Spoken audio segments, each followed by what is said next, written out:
Stepping onto the pitch at a major international tournament carries a specific kind of weight. For months, fans and analysts debate formations and potential, but the second the referee blows the whistle, all that pre-match noise evaporates. You either execute under the lights or you fold. And in Group F, the margin for error was non-existent. Every single squad was hunting for a clear path toward the ultimate hardware. This Sweden 11 arrived for their opening clash against Tunisia with a distinct poise, a unit operating with the calm confidence of a team that expects to control the tempo from the opening whistle. Most teams spend the first 10 minutes of a match feeling each other out, passing sideways to settle the nerves. Sweden bypassed that phase entirely.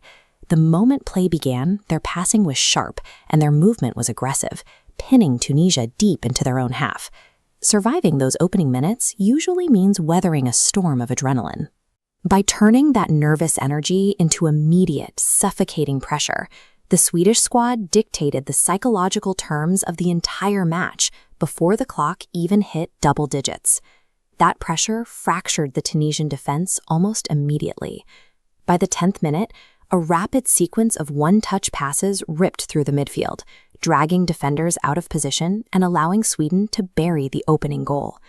To understand how they tore through the line so easily, we have to look at the player pulling the strings. Sweden had a central architect operating between the midfield and the attack, dictating the rhythm of the game. This diagram illustrates exactly what this playmaker was doing. By constantly drifting off the ball and flooding one side of the pitch, the Swedish attack created intentional numerical advantages, a tactic known as an overload. They essentially forced 3 Tunisian defenders to guard 4 Swedish attackers. 12 minutes later, they applied the exact same math. The overload pulled the Tunisian center backs out of the middle, clearing a direct channel for a clinical finish to make it 2-0. When you build a multi-goal lead that early against international competition, you aren't riding a wave of good fortune. You are executing a systematic, repeatable formula designed to break your opponent's structure. But international squads rarely fold quietly. Down 2 goals, Tunisia absorbed the shock. The fans cranked up the volume and demanded a response.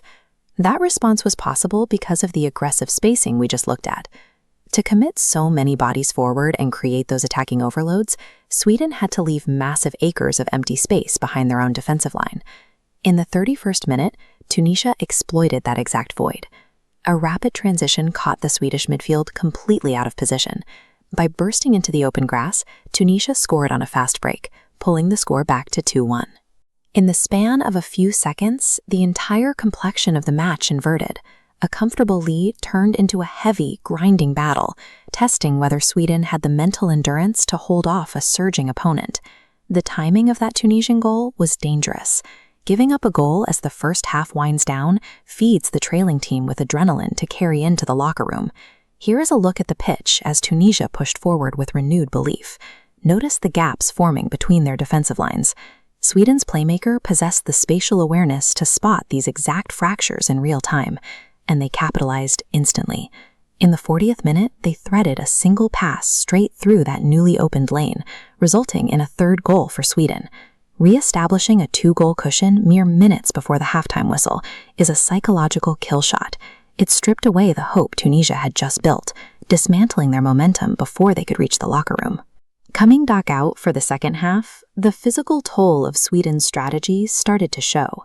Spending 50 minutes chasing the ball against a team executing rapid, one-touch passing floods defenders with lactic acid. Eventually, tired legs lead to structural errors.